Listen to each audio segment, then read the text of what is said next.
জামায়াত ইসলাম বাংলাদেশের অনেক পুরনো একটি রাজনৈতিক দল, যাদের ইতিহাস ঐতিহ্য অনেক আছে, আবার বদনামও অনেক আছে। তাদের আসলে বাংলাদেশ স্বাধীনের সময় 1971 সালে তারা পাকিস্তানের পক্ষে ছিল, তারা এই দেশের মানুষের পক্ষে ছিল না। কিন্তু তাদের ইসলামের অনেক অবদান আছে, বিশেষ করে এই বর্তমান যে আমির ডক্টর শফিকুর রহমান অত্যন্ত ভালো লোক, খুবই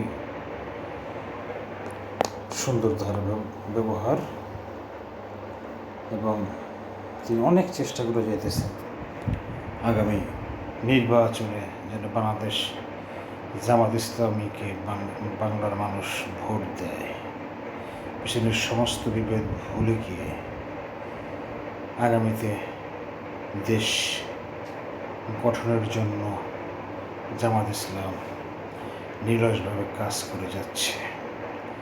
তাদের আগের আমিরে জামাত গোলাম আজম, তাকে নিয়ে অনেক কথা আছে, অনেক বিতর্ক আছে, কিন্তু এই দলটা অনেক চেষ্টা করে আজ এই পর্যন্ত আসতে পেরেছে।